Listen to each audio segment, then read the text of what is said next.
Zvakaoma mufunge muri yeZimbabwe iko zvino patiri kusangana uri musi wesvondo. Nhasi paita nyaya iri kushamisa nekukashamadza nyika yese pari kunzi zvoni.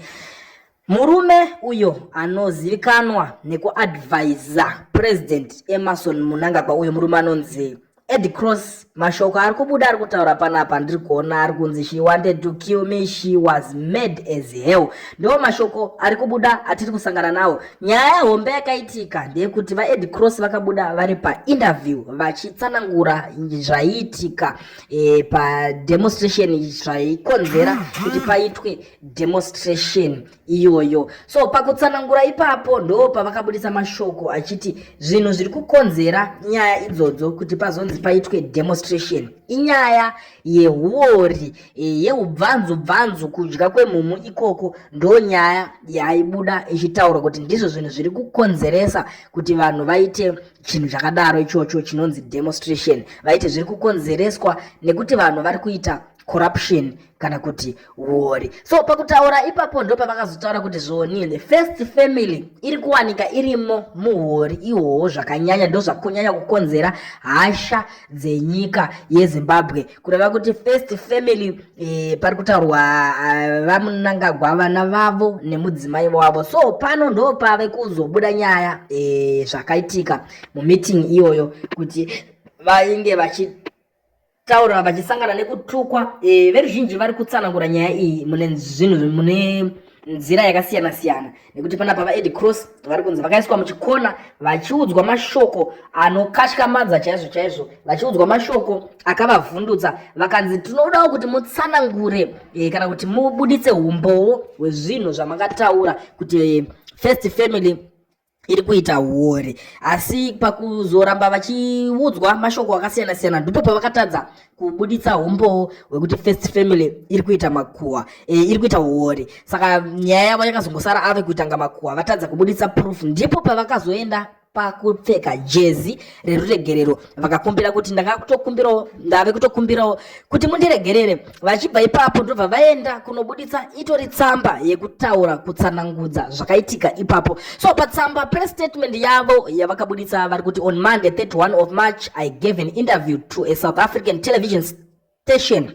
regarding the stay away that took place that day across the country. In that interview, I stated that one of the reasons for this event was dysfunction with the very substantial corruption taking place across the country. I also stated that the president's family were involved. On Tuesday, I requested a meeting with the president and told him that I recognized that I should not have involved his family, and I apologized unreservedly. He expressed concern about the substance of my general allegations on the magnitude of corruption and asked that I substantiate this.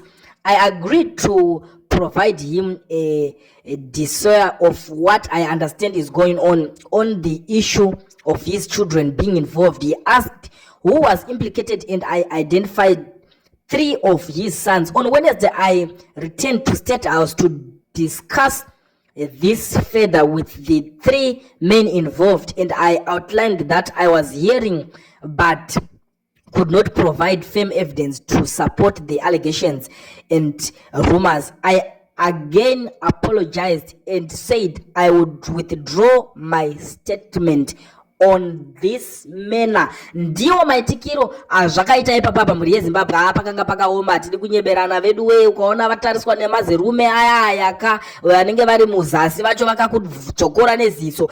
Panapa pana imwe iri kubuda the same article iri kunzi Ed Cross, local economist, presidential advisor and former opposition MP President Emerson Mnangagwa and his wife First Lady Auxilia Mnangagwa firstly attacked prominent local economist and presidential advisor Ed Cross, who is a former opposition MP, for saying the president's family is deeply corrupt and his sons are involved in criminal activities. Following his damning remarks on Monday in the aftermath of the anti-government mass action stay away across the under immense pressure, went to see Mnangagwa on Tuesday at State House, Harare, to apologize for saying his family is corrupt. Outrage, Mnangagwa tagged Cross and demanded evidence that his family and children are corrupt during a storm meeting. Ndo mabodisirwe ari kuitwawo nemumwe. Tiri kuzoona vamwe vari kurova analysis dzepamusoro-soro vana hopo chimwono vari kubuda vari kuti following my post about Zimbabwe's first lady Auxilia Mnangagwa